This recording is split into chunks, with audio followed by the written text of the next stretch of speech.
ma fɔ k'a tɛ taa a ma fɔ k'a tɛ taa Tanti sabali N y'a mɛn i tɛ taa I b'i yɛrɛ bolo de taa n ka minɛn ta n ka taa n y'a mɛn I tɛ taa I b'i yɛrɛ bolo de taa ka minɛn ta n ka taa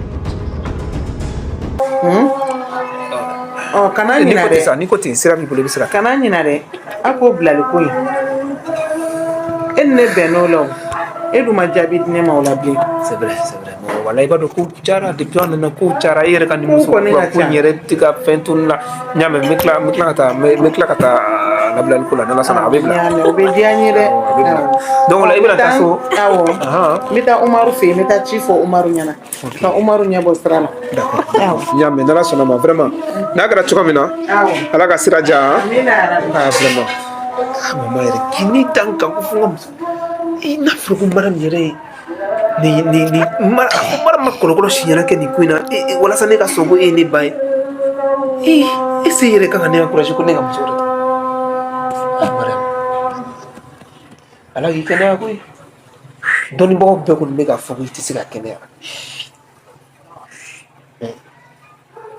Ala ka to an ka solution sɔrɔ nin ko in na koyi se bɛ Ala ye Ala ni Ala ni deli ka to muso madame ka kɛnɛya et en plus mama ka se ka nin muso ko in bɔ n kunna a bɛ diya n ye quoi a k'a ja ko kɔ et puis musoya ta fɛnɛ ko n'a hakili ko Bintu fɛnɛ bɛ sa ni balo cɛ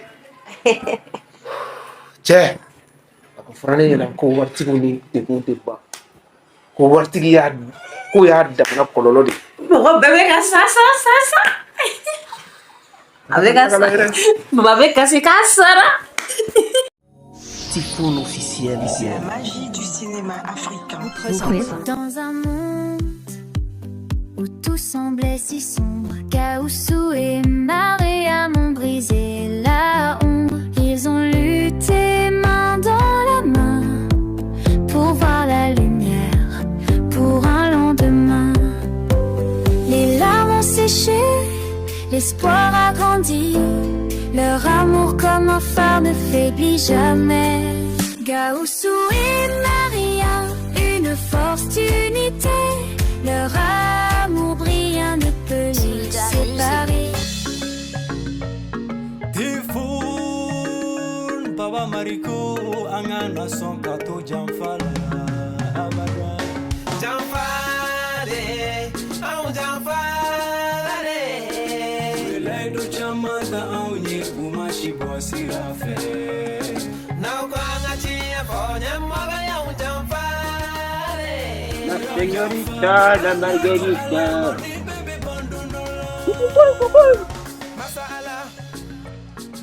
Ça c'est les Nandumanito, les Nandumanito.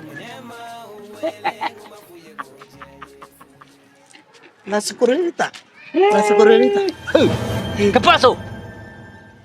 Paseta. ¿Qué pasó? Komi mangene ha. Idosa. Hey. ¿Qué pasó? ¿Qué pasó?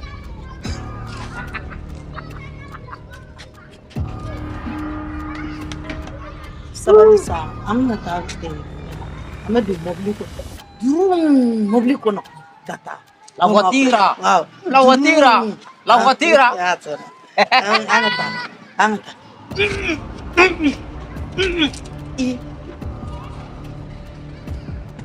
Degajo. Grata. Angata. Degajo. Nete tata. Gausu ko kangata ko abeta. Gausu ta me miata. Bomako. Gausu sa. Atrati fa joven não. ¿Me qué pasa, la señorita? Kangata Bomako sa. Vatriko no. Trum vatriko. Bomako. Hey, la señorita. Moi la peta isita. Ay ne be fa war ko la wallahi billahi. Ne be fa war ko la ni ne de ka war ko de. Ya. ¿Qué pasó? Nieve ni la tate que durata. Basta me culo con lalo. Pues nieve tú.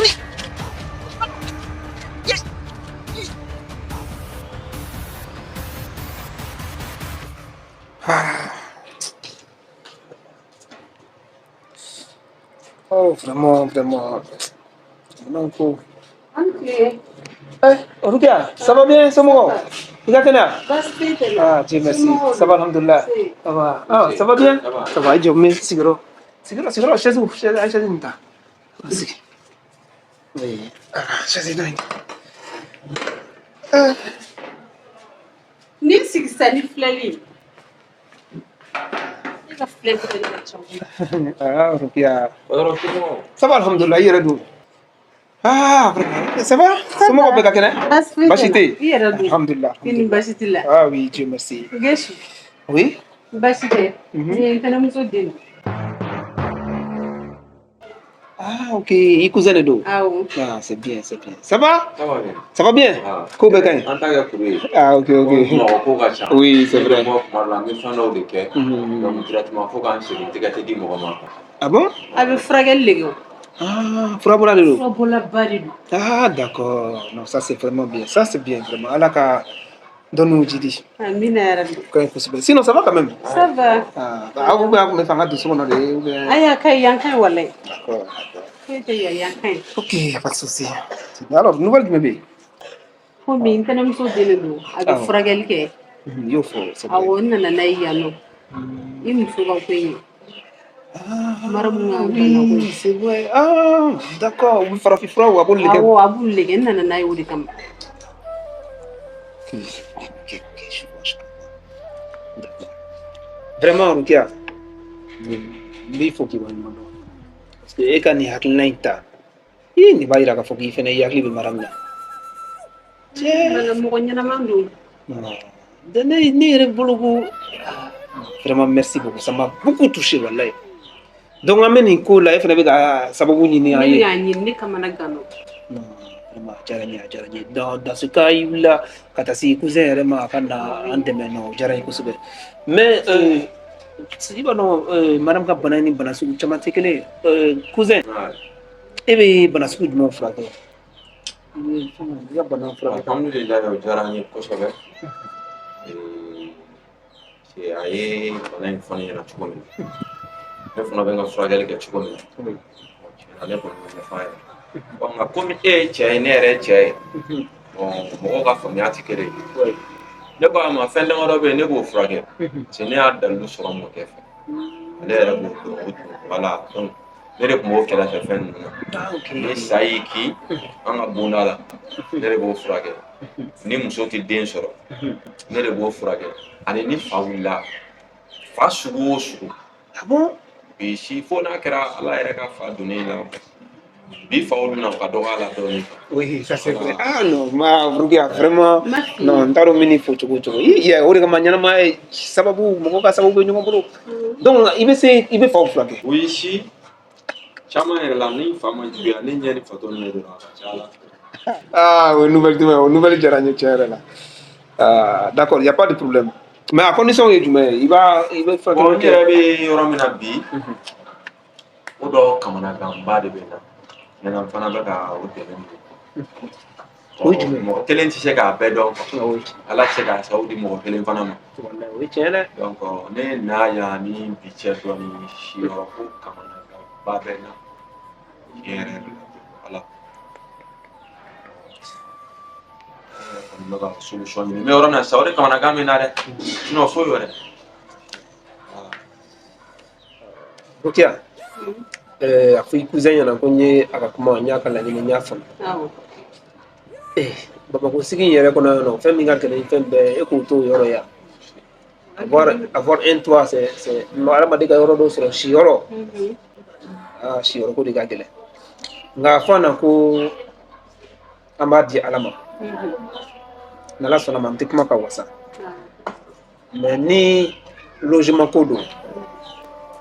Le temps que a bɛ madame ka bana furakɛ a bɛ se ka na yɛlɛma an yɛrɛ fɛ yan nɔ a bɛ se ka na yɛlɛma an fɛ yan nɔ o temps kɔnɔna na bon n'ala nana a kɛ ni bana in nɔgɔyara ni madame y'a yɛrɛ sɔrɔ n'a sera ka furakɛ ka d'a kan karamɔgɔ n b'i ka kuma tigɛ nin yɔrɔ la yan kana o bila i kun na parce que bana in furakɛli kabi fatɔ furakɛ ne y'a daminɛ n ka ɲɛnamaya kɔnɔ ne hakili b'a la ne ye mɔgɔ 999 furakɛ peut-être que ne bɛna k'a 1000 minɛ non lui il est fort Rokia Même fille, il y a des siens. non Rokia n t'a dɔn ne bɛ nin remercier cogo di joli donc ça veut dire que il n'est pas n'importe qui lui là ah non ne fa a diyara n ye kosɛbɛ donc o kɔni o bɛ ne hakili latigɛ sinon anw taara se mara c'est-à-dire an taara mara min ye tɔni bɔ ka fɛn o fɛn fɛ yen furabɔlaw farafin village ni fɛnw o bɛɛ y'a yira k'a fɔ ko mara tɛ se ka kɛnɛya n t'a dɔn ni i balimamuso y'a f'i ɲɛna o bɛɛ y'a yira ko solution t'a ka fa la Ɲɛ bɛ ɲɛfɔ ɲɛna an ka se yan. dɔw yɛrɛ ko k'a kun kan ka sa de ma ɲɛnama ba fɔ n ɲɛna mais a kɔni y'a caman fɔ n ɲɛna i y'a ye parce que i b'a ye sisan dɔnnimɔgɔw yɛrɛ fana ni fa y'olu fana minɛ ne yɛrɛ b'olu caman dɔn parce que caman t'a sigi kun dɔn eh non lui il est fort donc sisan tubabu furabɔlaw fɛnɛ docteur ni médecin cɛ an ye voyage an ye jamana caman yala an ye jamana caman yala yɛrɛ de donc sisan min bɛ o de y'a fɔ a la ne Gawusu Kulubali nafolo fɛn o fɛn bɛ ne bolo bi nafolo in ni ne kan ka nafolo diya bɔ ka sɔrɔ ne muso n'a hakili tɛ ɲɔgɔn fɛ Mariam Tarawele nafa t'a nafolo la Nafa t'o la dɛ. nafa t'a la dɛ parce que ne bɛ se ka fɔ k'ale de ka nafolo don parce que ale de y'a tiriki-tɔrɔkɔ kɛ ne nɔfɛ donc Mariam ka cɛsiri de y'a to ne ni nafolo ninnu ni ne sera ka sɔrɔ bi parce que hali n'a yɛrɛ ma wuli ka taa ɲini ale de tun bɛ ne kɔkɔrɔ ka ne kɔkɔrɔma dɔn ka dusu don kɔnɔ tuma o tuma ni ne ko n bɛ décourager ne furumuso de b'a yira n na k'a fɔ n kana décourager donc n'i bɛnna ni muso ɲuman ye o ye alijinɛ de ye donc a fɔ a ɲɛna ko n'a sera ne de ko ten ne Gawusu Kulubali n'a sera ka ne muso ka kɛnɛya lasegin n'a kɛra sababu ye ni Mariam hakili seginna ma donc ni mɔgɔ kɔni y'a yira k'a n'a hakili tɛna bilen dɛ dɔw yɛrɛ ko k'a kan ka sa de k'a kun kan ka sa de mais Ala de y'a kisi n'a sera ka Mariam ka kɛnɛya lasegin a ma ni Mariam kɛnɛyara n'a y'a furakɛ n bɛ du jɔlen n b'a bani d'a ma. Hey. E sira an yɛrɛ fɛn koyi. Hey. E sira an yɛrɛ fɛn koyi. Hey. E sira an yɛrɛ fɛn koyi. N'o du jɔlen bannen dira an ma an tɛna taa an ka vie wo kɔnɔ yen nɔ. a bila i kunna k'an teri yen ka an donn'o kɔnɔ wa Gesu nin ye bana nɔgɔyalen ani ye ni mara mun ye o y'a bannen. Namori n'i ye kunba dɔ i bi k'i labɛn k'i bɛna muso min furu n'i kun bɛ ni muso ye jogo dɔn n'i kun b'a dɔn muso fasugu min don i kun tɛna bitu bila ni muso in kama Namori ni muso in ka kɔrɔ jɛlen tɛ dɛ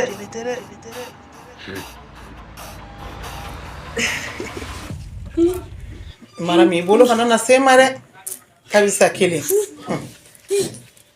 e de kama ne den ye kumakan jugu sugu bɛɛ fɔ ne ma i ba dun ye ni kan ka da ɲɛna k'i kana taa k'i kana taa ka ladala kɔn in na k'i kana taa sisan denmisɛnninw tɛ mansa kumakan mɛn walayi ne tun y'i ba ka kumakan mɛn kɛ fɛn min ne kun t'e sɔrɔ i ba dun y'a fɔ Fanta y'a fɔ dɛ Fanta ye nin ko kasi k'a kasi Fanta y'a fɔ ko e kana taa nin ladala kɔn in la a kelen fila an bolo baara ye nin Maram sabali sa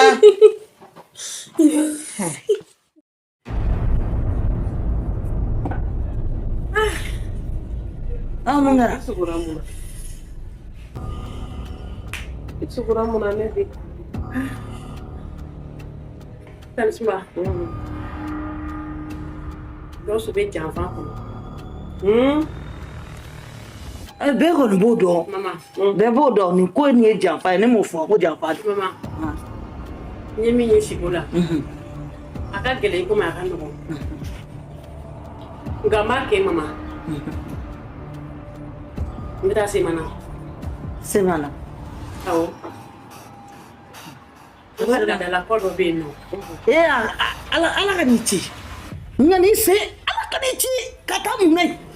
Mama n bɛ taa yiri dɔ fɔra n ɲɛna kɔ in kɔnɔ n bɛ kɔ in tɛmɛ tuba dɔ bɛ kɔ in da la. Ayi mɔgɔ ma deli ka taa yen fɔlɔ ka segin o ma kɛ. O tɛ kɛ. Ne bɛ taa ne bɛ taa.